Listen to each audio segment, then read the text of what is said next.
Boa tarde a todos. É muito bom estarmos aqui reunidos. Peço para as pessoas que estão chegando agora, que mais para frente sempre tem mais lugar.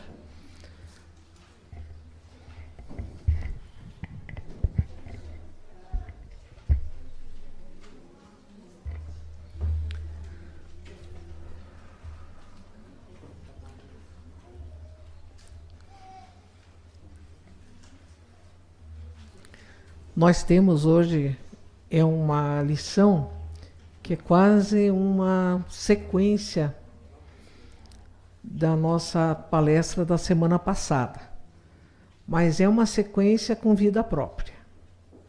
Independe de ter ouvido a outra palestra ou não. É interessante o encadear dos temas, porque Emmanuel sempre coloca encadeando um tema no outro para que a gente vá tendo uma ideia geral das coisas. Vamos então, nesse lindo sábado que nos encontramos aqui reunidos, pedir a Jesus, o médico de nossas almas, que nos envolva a todos em muita paz, serenidade, esperança, porque sabemos que Ele é misericordioso, que Ele é bom, que Ele é justo, que Ele é o irmão mais velho, que primeiro passa as dificuldades para nos ensinar como que nós devemos nos comportar para sermos mais felizes, sermos livres. Agradecemos, Jesus, a sua presença no meio de nós. Que assim seja. Pois um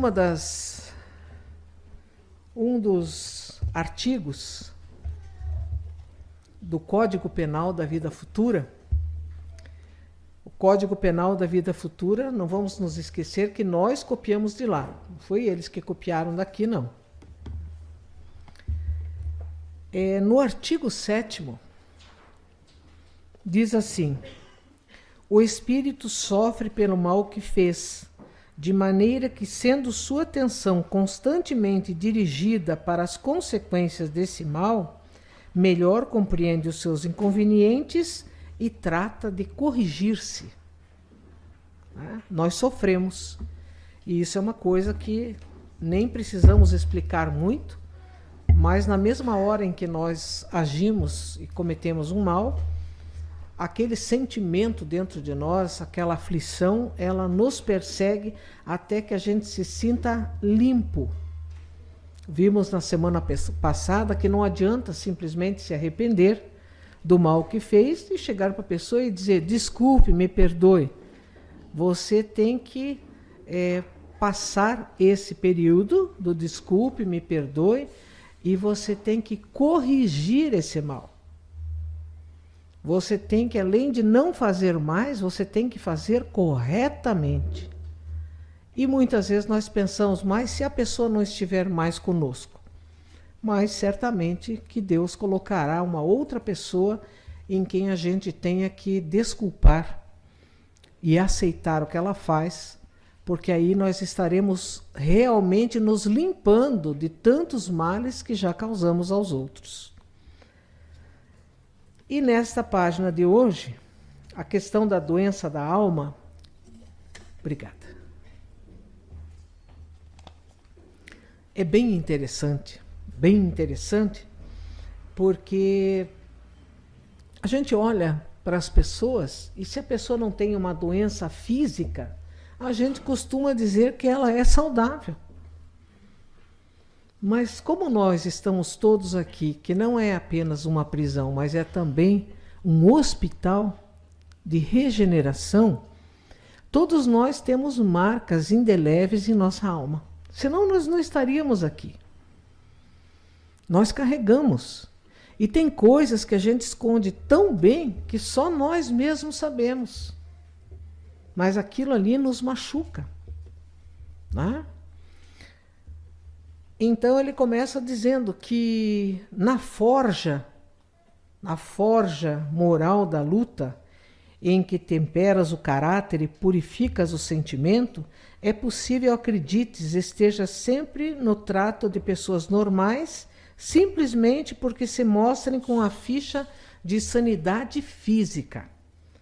Eu acho que todos vocês sabem o que é forja, né? A gente, na oficina, ela serve para fundição e modelagem de metais. Meu pai tinha uma oficina no quintal. Então tinha uma forja, mais ou menos assim, onde a gente tinha um pedal que ele soprava na brasa, deixava a brasa bem forte. E é claro, quando meu pai já não estava ali mexendo com os metais, eu gostava de colocar minhas panelinhas lá para cozinhar as minhas comidinhas, arroz com o que eu pegava ali, com tomate, o que eu pudesse pegar. É claro que eu queimei muito minhas mãos naquela época, mas eu aprendi, né? Tinha os instrumentos ali para pegar, né, as coisas da forja. Obrigada. Mas ele quis exatamente isso. Ele quis dizer que nós estamos nessa forja. Então, de vez em quando, a brasa está mais baixinha, assim. Mas daí nós cometemos alguns deslizes e estamos na forja, alguém sopra a brasa e aí aparece assim, cintila as nossas falhas morais. É só soprar a brasa, que somos uma brasa. O Roberto diria, uma brasa mora. Nós não vamos falar mais isso, que já passou dos anos 60. Mas nós somos uma brasa. E às vezes aquilo está oculto assim com uma ligeira camadinha, uma camadinha cinza assim, e você se engana se você for pôr a mão ali porque queima. Aquilo ali simplesmente foi o que já queimou do carvão ou da madeira.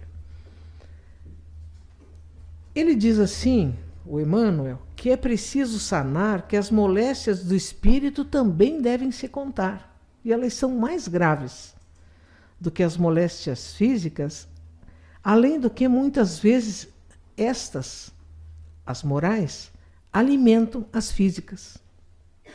A gente não consegue ter sossego porque a gente ainda não resolveu apagar as brasas. A gente ainda precisa ficar naquela forja. Nós não nos melhoramos ainda. Daí ele diz assim, o companheiro que nos fala, aparentemente tranquilo, talvez ele guarde a lâmina esbraseada de terrível desilusão. Esbraseada é aquela faca que você tira assim da forja, que ela está vermelha. Você pega com os instrumentos tudo, mas ela sai de lá vermelha. Por quê? Eles vão acertar. E como é que se acerta um metal? Na pancada. Aí bota em cima do esmeril, pá, até ficar retinho. Na hora em que a gente está na forja e levando pancada para se acertar, a gente pensa que é o fim da vida da gente, que nunca mais que a gente vai ser feliz, que aquilo ali é torturante, é o inferno e tal lá.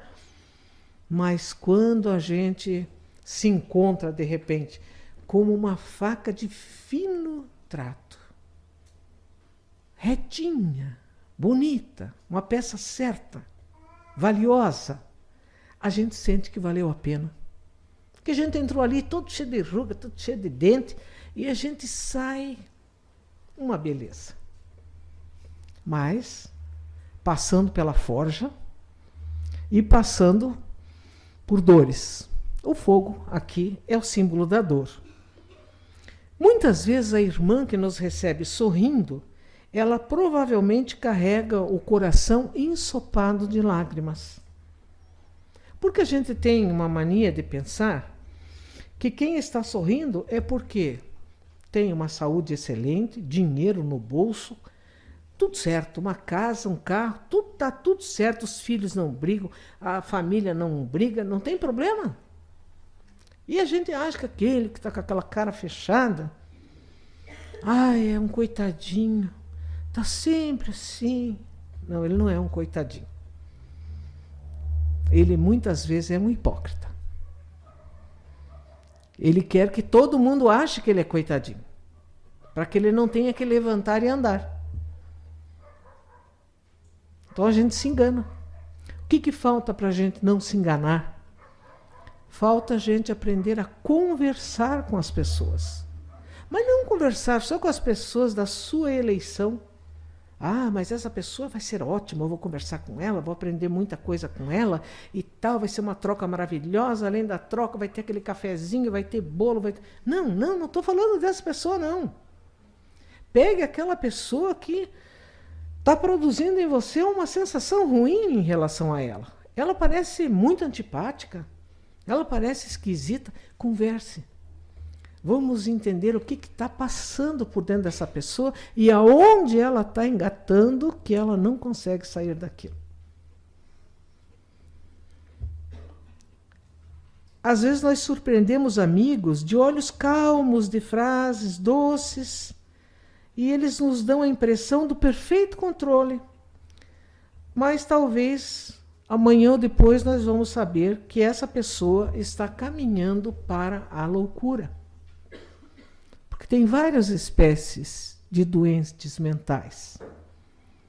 Nós confundimos às vezes e dizemos, tal pessoa é um psicopata, é isso, e vamos dando epítetos para a pessoa, assim, sem fazer uma análise mais profunda. E a outra ali que está tudo certinho, golinha fechada aqui, muita seriedade, fala calmo. Às vezes esse é o psicopata. Esse é o malvado. Esse é o aliciador.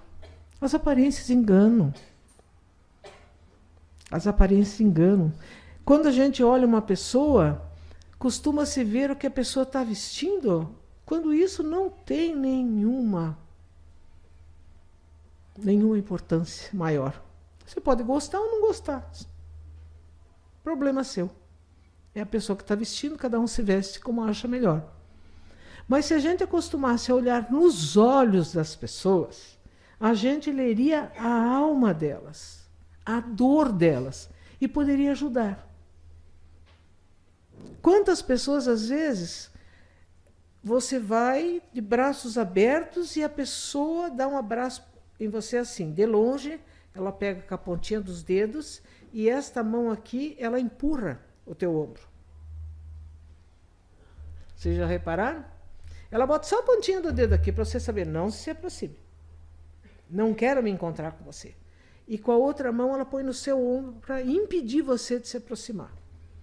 São pessoas assim que estão muito perturbadas. Eles acham que se você abre os braços para abraçá-la, você poderá bater sua carteira, ou a sua carteira espiritual. Elas querem ficar no seu monturo, fechadinho. Não quero que ninguém mexa, ninguém saiba, também não vou mudar e também não quero ajuda. Mas se um dia você conseguir pegar essa pessoa desprevenida e der um abraço nela, ela vai levar um choque tão forte de doçura, de amor, de afinidade, que ela vai se constranger, não vai ter tempo de botar a mão para te empurrar. É que nós não olhamos nos olhos das pessoas. E nós, normalmente, não abraçamos também as pessoas. É longe. Oi para todos. E sai e tchau para todos. Você sai e entra, ninguém nem nota a sua presença. Mas, às vezes, aquele que abre os braços, te dá um abraço e diz, você fica esperando aquele abraço. Mas faltou aquele abraço. Aquele abraço me enriquece, me deixa feliz. Exatamente. Quem dá amor, recebe amor. Às vezes nós enxergamos nos outros e vemos, e isso aí está tão comum hoje no Brasil, né? A gente vê tanto que dá vontade de desligar a televisão e não ligar nunca mais. Só que não façam isso, liguem, porque tem muita coisa boa que a gente não sabe procurar. Né? Tem que procurar em outros canais, tem muita coisa bonita. Nós vemos pessoas promovendo festas e estadiando poder. Hoje nós estamos tão cansados de festa, estadiamento de poder, que... mas elas estão a escorregar e logo após, no engodo da delinquência, elas já estão escorregando e vão cair no engodo da delinquência. Eu sei que tem pessoas muito acirradas contra o mal, que hoje parece. E às vezes eu fico pensando, mas será que estudou a doutrina espírita? Será que já leu a doutrina? Será que entendeu a doutrina? Porque não está vivendo. Emmanuel já falou que o criminoso, quem é o criminoso? Perguntam. E ele responde, o criminoso é aquele de nós que foi descoberto. Nós estamos cobertinhos. Nós temos uma infinidade de problemas a resolver. E estão esperando que a gente faça amor dentro de nós para cobrir a multidão de pecados que nós temos. E a gente, em vez de fazer isso, fica criticando os outros. Eu confesso que me dá muita pena quando eu vejo uma pessoa ser pega num delito ridículo, correndo com um monte de dinheiro na rua, uma pessoa bem nascida, que tem tudo o que precisa, não precisaria fazer isso. É claro que é uma doença, e logo depois eu vejo essa pessoa chorando como criança e pedindo, não raspem meu cabelo. Eu vejo nele um coitado. Eu tenho pena. Ah, mas Deus está aí. Deus está aí. Jesus está no leme. Nós somos uma pátria abençoada, tendo por condutor da nossa pátria perante Jesus o Espírito Ismael. É aquele mesmo que aparece na Bíblia lá, filho de Abraão. Aquele mesmo. Ele está coordenando a pátria do Evangelho. Vocês acham que ele não está passando para Jesus? Para que saiba em que ponto exato ele tem que fazer com que todos nós que temos problemas no passado e não saudamos, soframos as consequências para depois eliminar a forja que nos machuca? Jesus está no leme, mas parece que a gente esquece. E fica aí se atormentando e começa a descer no nível da pessoa. Porque é o sujo falando do mal lavado.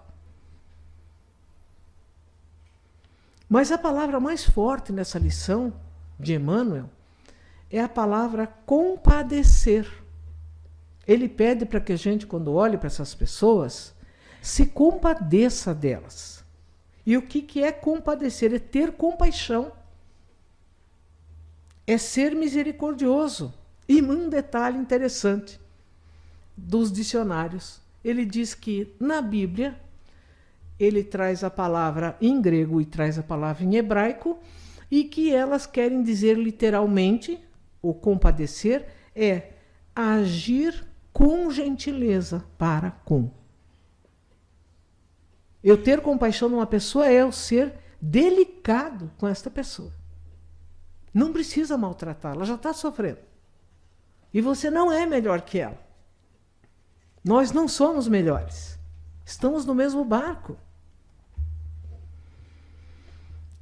E ele diz, é que nas enfermidades do espírito atormentam as forças da criatura em processos de corrosão inacessíveis à diagnose terrestre.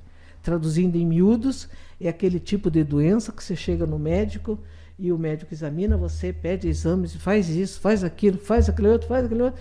De repente ele fica torcendo que você procure outro profissional.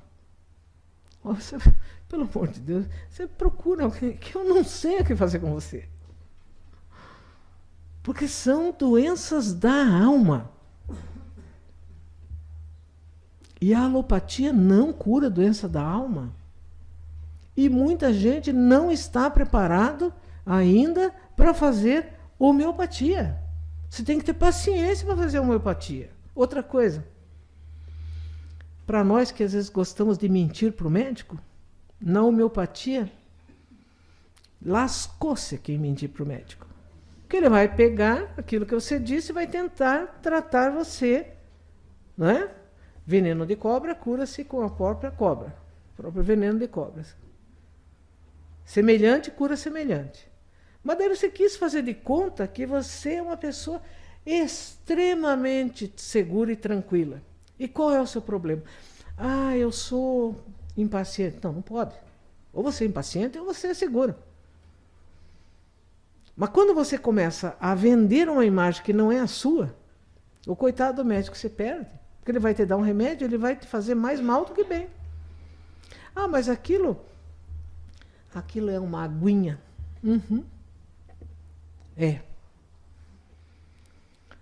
Não sabe disso quem não teve com a vida em risco.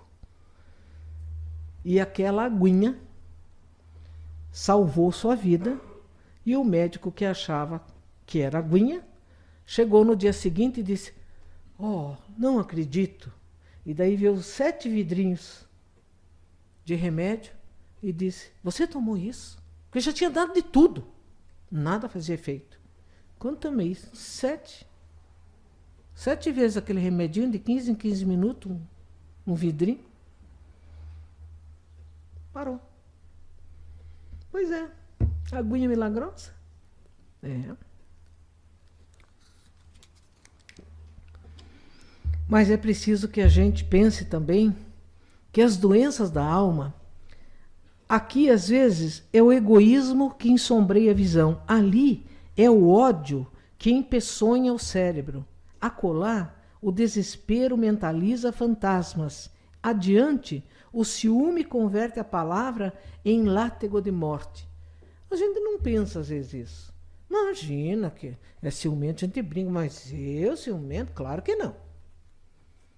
Experimenta cutucar para ver o que dá. Né? Aí ele diz, não observes os semelhantes pelo caleidoscópio, que é aquele, né, binoclinho, todo cheio de... vai mudando as imagens, tudo colorido ali, das aparências. É necessário reconhecer que todos nós, espíritos encarnados e desencarnados em serviço na Terra, ante o volume de débitos que contraímos nas existências passadas, somos doentes em laboriosa restauração.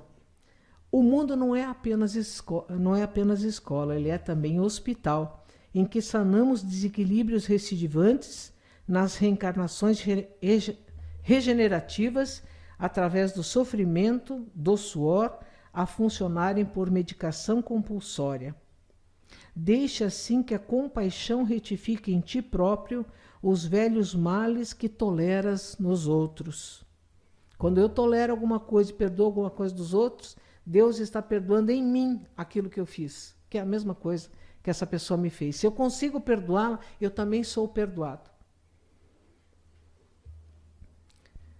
Cada pessoa ofendida, se cada pessoa pudesse ouvir que se sente ofendida, a voz do céu, ela ouviria, num instante em que ela é golpeada, o apelo da misericórdia divina dizendo, compadece-te.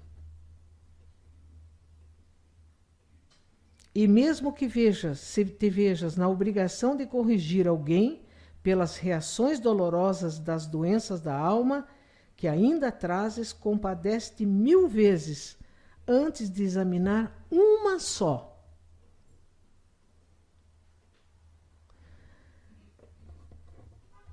Eu me lembrei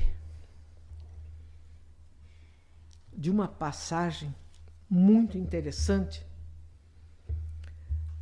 no livro Ação e Reação, da série André Luiz. Está lá no capítulo 8. E nós estávamos conversando sobre isso nas quintas-feiras, onde estudamos a série André Luiz, estamos ainda no Missionários da Luz, e a gente estava estudando alguma coisa sobre as obsessões e sobre como se deve tratar os que estão sendo obsidiados e os que forem os obsessores. Sempre existiu entre essas duas pessoas um algoz e uma vítima. E às vezes quem nos aparece pedindo ajuda, seja nas casas espíritas, nos hospitais, em outras instituições religiosas, é o algoz. A vítima está do lado de lá.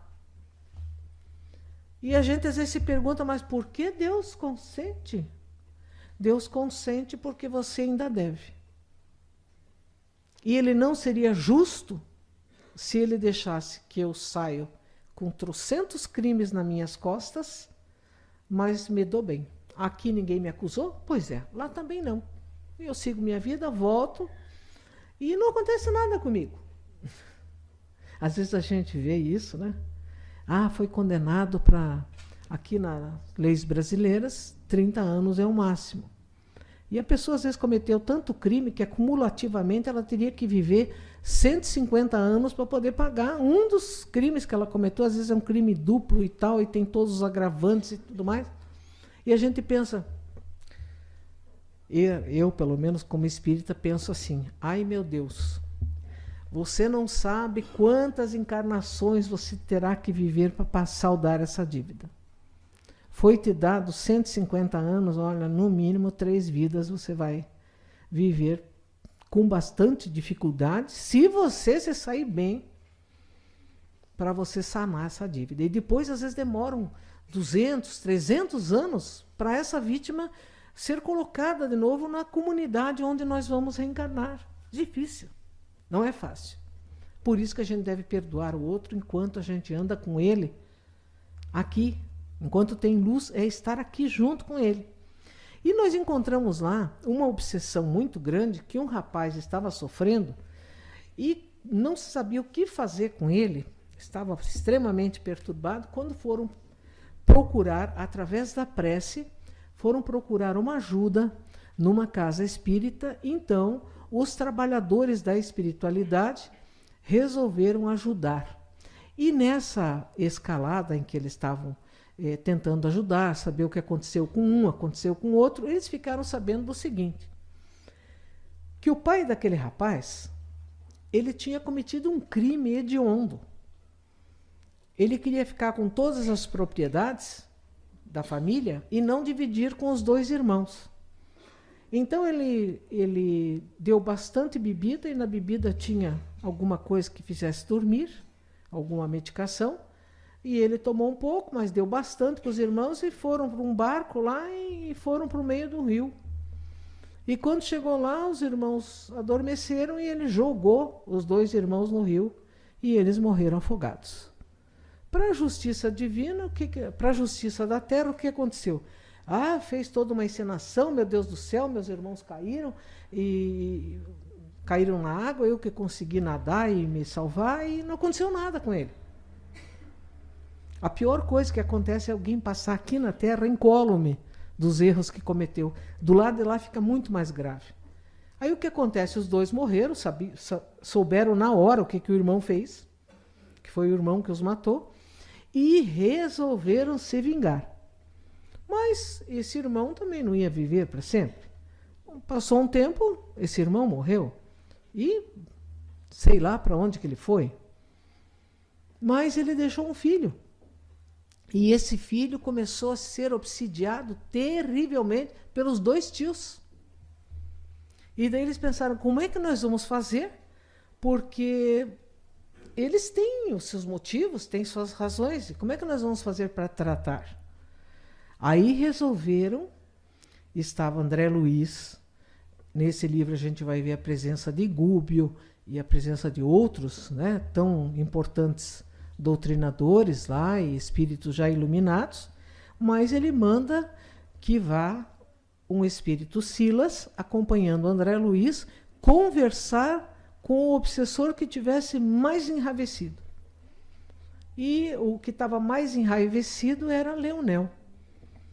E esse Leonel, ele vai conversando e o André Luiz não está entendendo nada, porque ele chega e trata com todo respeito e toda delicadeza.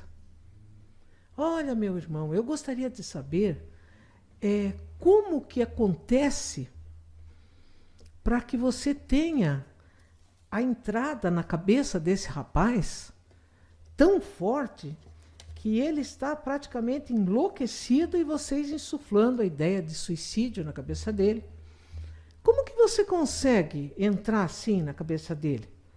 Então, de repente, ele foi conquistando a confiança, porque você, na doutrina espírita, você não ajuda o que está encarnado, desajudando o desencarnado. Você tem que ajudar os 2. Porque ali existe um algoz e uma vítima que agora inverteu. Tem vítima e algoz. Então, Vamos ajudar os dois. Aí ele diz assim, eu achei impressionante, porque o Leonel dá uma aula, o Leonel é o obsessor, ele dá uma aula de doutrina espírita que muitos de nós não sabemos. Eu quase sentei quando ouvi as explicações dele. Porque é claro que eles estudam as pessoas, vai chegando assim. Aí ele disse, todos nós temos um desejo central. Nós temos vários pequenos desejos, quero fazer isso, quero fazer aquilo, depois quero fazer outra coisa, mas dentro da nossa mente tem um desejo central. Tem gente que vive e diz, eu quero ficar rico. O desejo central dele é, eu quero ter dinheiro e fama, poder, outras coisas. Cada um tem um desejo central. Então eles procuram saber qual é o desejo central. Porque o desejo central da nossa vida, ele está, vamos dizer assim, online com todos os outros que têm esse mesmo desejo central. Então nós estamos juntos com quem pensa isso. Seja lá o que for o nosso desejo. Nós temos uma parentela muito grande, encarnada e desencarnada. Ele diz, então a gente se aproxima e tenta ver qual é o desejo central da pessoa. Aí é como você soprar uma brasa. Está lá o desejo central dele queimando. Está meio obnubilado, com aquela cinzinha em cima, mas ele chega lá e sopra. E o que precisa para soprar? Fácil. Meu desejo central, digamos, que fosse assim, olha, eu quero ser uma pessoa famosa. E eles começam a vir na minha mente e dizer, mas você é muito melhor que todos os famosos que estão aí. E vão enchendo a cabeça, vão enchendo a cabeça. Mesma coisa que faz com quem tem um vício. Não, mas você vai se sentir bem. Tome mesmo, use mesmo. E vão insuflando. Lembra disso e vão pondo sensações boas na pessoa quando ela pensa nisso. É o desejo central dela. Eu quero sair do mundo, quero me sentir assim, voando no espaço, sem problema, sem dificuldade. Aí eles vão insuflando isso e vão levando a pessoa, e quando a pessoa vai usar, eles usam junto, então a pessoa tem um efeito menor, daí eles incitam a que use mais, e cada vez mais estão juntos com quem tem um desejo central torto. Daí ele pega e dá uma aula para André Luiz e para Silas. Ele diz assim, desse modo, é fácil conhecer a natureza de qualquer pessoa em qualquer plano, através das ocupações e posições em que ela prefira viver. Assim é que a crueldade, quando eles veem uma pessoa cruel, é o reflexo do criminoso. Você é cruel, ali dentro mora um criminoso. Então, se eles querem fazer você se perder, eles vão dizer que é isso mesmo que você tem que fazer, que você está certo, e vão insuflando, e vão insuflando, vão insuflando. A cobiça é o reflexo do usurário, do pão duro. Quanto mais ele ganha, mais ele quer reter. É uma doença. E a gente não diz isso todo dia, mas essa pessoa não precisava fazer isso, tinha tanto dinheiro, tinha casa, tinha barco, tinha avião. É uma doença. Quanto mais ele tiver, mais ele vai querer ter. É como tomar a água do mar para tentar matar a sede. Você vai morrer tomando a água do mar. A maledicência é o reflexo do caluniador. Se você adora a maledicência, falar da vida dos outros, se falar mal e levantar situações em que você ache isso e ache aquilo, mas sem ter certeza, vai esparramando maledicência, é o reflexo do caluniador. O caluniador, um dia ele espalha uma coisa tão grave que ele vai se comprometer com a lei muito gravemente. E nos dá uma lição impressionante no livro E para toda a vida, se não me engano, e para o resto da vida, quando ele diz assim, a maledicência e a calúnia é como você pegar um travesseiro de pena e abrir no meio de uma ventania. Você soltou aquela maledicência, aquela calúnia. Eu quero ver você catar todas as penas onde elas foram levadas com o vento. Você pode pegar algumas, mas para onde elas foram, você não vai pegar mais. Então você fez um mal para aquela pessoa que você não vai conseguir ressarcir, você não vai conseguir mais pegar de volta. E o caluniador, normalmente, ele volta para cá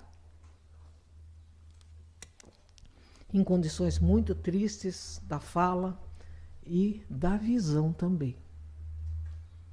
Muitas pessoas que voltam com problemas graves, ou cegos mesmo, de nascença, são antigos caluniadores. Não que todos que assim nasçam são, mas muitos são. Aí ele não vai mais ver nada, ele vai ficar com dificuldade de contar, porque ele não viu. Ou de ouvir, ele não ouve. Ou de falar, ele não fala. A lei tem bastante mecanismos para nos ensinar. E ele diz assim, o escárnio é o reflexo do ironista. O ironista é o debochado, e o debochado é aquele que ele se prepara, parece que todo dia, para ele desconstruir a alegria dos outros. Você fala uma coisa, ele debocha de outro jeito, ele ironiza. Ele nunca é uma pessoa assim de uma inteligência pequena, mas ele é uma pessoa má. Porque se ele vê alguém que está feliz com alguma coisa, ele entra com a sua ironia e destrói aquela alegria. E a irritação, a gente acha tão comum ser irritado, né? Ah, mas eu quase não tenho defeito, mas sou tão irritado. A irritação é o reflexo do desequilibrado. Todo desequilibrado é irritado. Qualquer coisinha que você fala já vira, qualquer pé de galinha dá uma canja. Não é? E aqueles que têm elevação moral, eles são o reflexo de um santo. E isso está contando o nosso amigo Leonel, que naquela situação era o obsessor. Depois, se vocês quiserem, né, é muito fácil, é só comprar um livro Ação e Reação e ler toda a história aí, vocês vão saber, é um livro magnífico. Mas é muito interessante porque eles dizem que na espiritualidade eles observam com mais facilidade qual é a nossa fixação mental. Às vezes nós somos fixados em alguma coisa e estamos o tempo todo pensando naquilo. Aí eles pegam a nossa fixação mental e vão se utilizar disso. A gente nunca tem a fixação mental de dizer assim. Um amigo nosso, que foi o nosso primeiro coordenador, o professor Wilson, ele era muito engraçado. Ele disse, um dia eu resolvi, porque ninguém pede, eu quero mais serviço. A gente quer emprego, que tenha pouco serviço e muito dinheiro. Todo mundo quer. Mas a gente nunca pede, eu quero serviço, não quero ganhar nada por isso, eu quero serviço. E eu pensei, se eu sou candidato a ter uma vida melhor, eu tenho que fazer meus esforços. Daí eu disse assim, Senhor, mande trabalho para mim e eu vou fazer. Pode ser trabalho assim, braçal mesmo, coisa mais simples, mas eu vou fazer. Ele disse que entrou bem tranquilo no pátio da escola e reparou que tinha um copinho de água largado, correndo de lá para cá, ao sabor do vento. Ele pegou o copinho e pôs na lixeira. Ele não deu 2 passos, tinha 3 copinhos. Aí juntou os 3 copinhos e pôs. Eu sei que ele disse que passou mais de 1 hora juntando copinho. E daí ele pensou assim, bom, de copinho hoje eu já quase perdi o horário da aula de tanto juntar copinho. Eu espero que esses estudantes tenham educação. Então na aula dele, ele dava aula de inglês, ele já trabalhou a questão do copo e de que as pessoas devem aprender a colocar o copo no lugar e tudo. Mas disse que pelo menos uns 2, 3 meses ele saiu juntando copinho até dizer chega de juntar copinho. Então a gente dificilmente pede trabalho, porque ele manda. Por que a gente tem medo de pedir trabalho? Porque sabe que ele manda. Porque é difícil alguém pedir trabalho. A gente pede, ai Senhor, me tira a dor. Ai Senhor, afasta esse parente antes que eu morra de raiva. Ai meu Deus, essa vizinha. E a gente vai pedindo, esse chefe. Ai, esse ônibus de Curitiba. Ai, esse carro que gasta muita gasolina. E nós vamos, né, pedindo, mas a gente nunca dorme de Senhor. Que amanhã é domingo, eu vou ficar em casa. Não tenho nada para fazer. Eu não estou falando com as mulheres agora. As mulheres donas de casa, não existe isso. Hoje é domingo, não tem nada para fazer.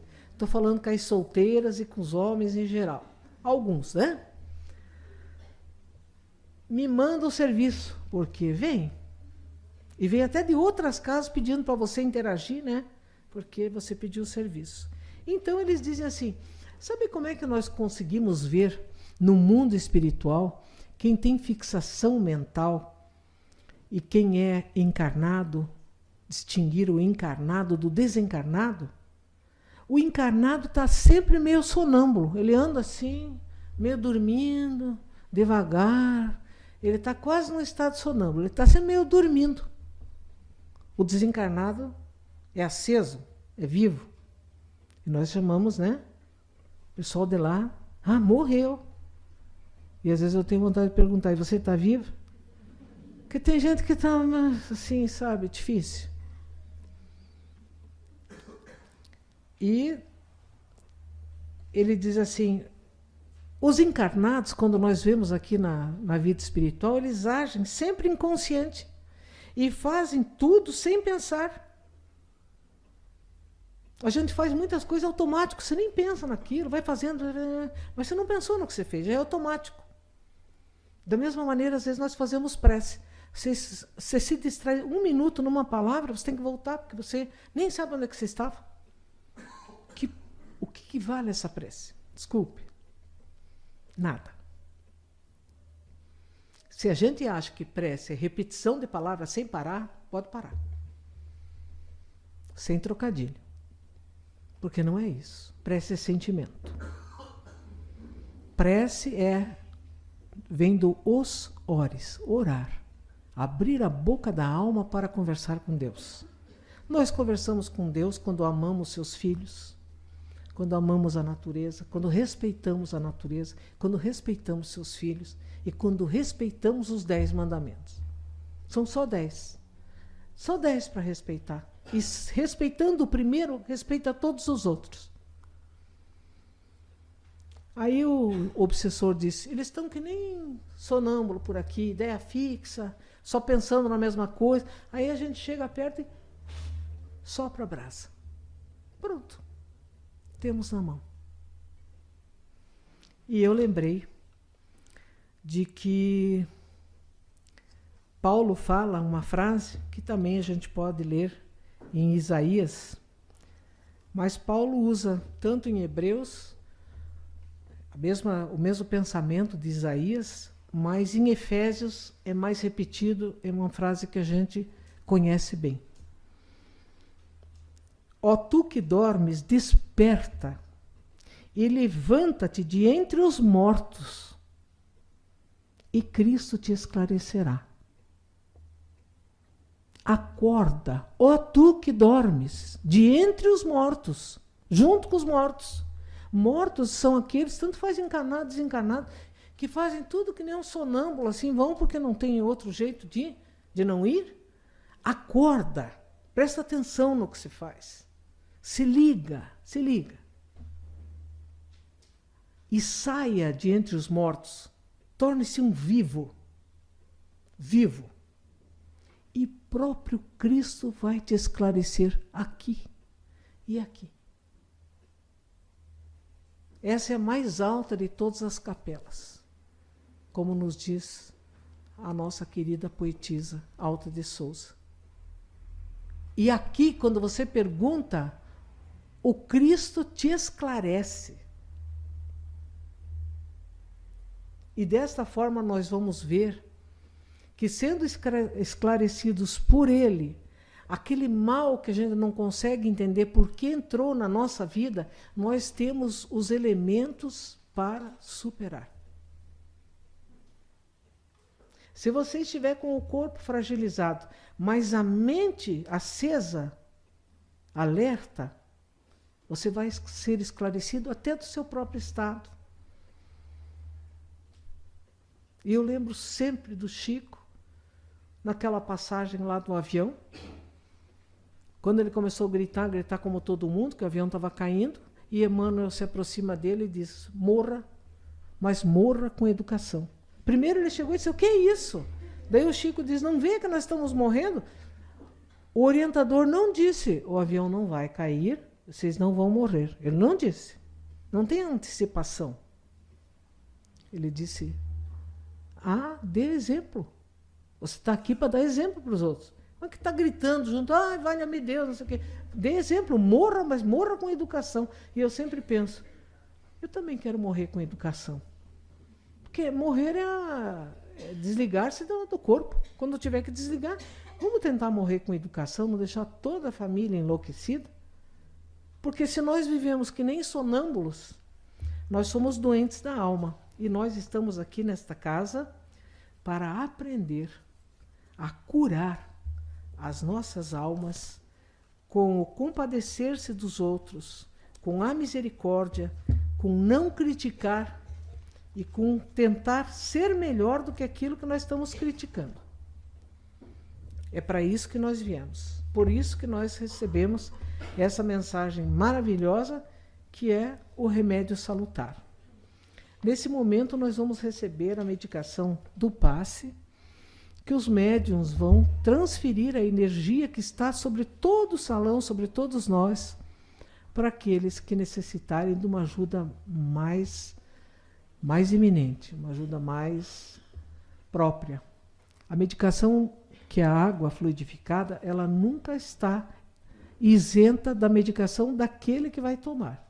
Se não tiver absolutamente nada, é porque eu não precisava estar tomando essa água. Né? Podia, se a gente perceber, também não pode estar morto para perceber isso, tem que estar vivo. A gente toma água num lugar, e daí toma água no outro lugar, e a gente diz: que interessante, essa água aqui está amarga. Já experimentaram? Chegar na casa de alguém, a pessoa te oferece uma água, olha, filtrada, e você toma, quando o primeiro golinho você diz: meu Deus, que água amarga. Será que eu vou ter que tomar tudo isso agora? Tome. Não seja deselegante. Certamente você precisava desse laxante. Mas então, nós vamos agora fazer a nossa prece, pedindo a Jesus, o nosso mestre e amigo, nosso exemplo, nosso guia, que Ele nos envolva a todos na sua paz, na sua misericórdia, que Ele se compadeça de nós, assim como nós nos compadecermos dos outros. E ajuda, Senhor, que nessa tarde, mais uma vez, recebendo todas as bênçãos das lições que a espiritualidade nos passa, nós possamos ser cartas vivas do seu Evangelho. Que assim seja.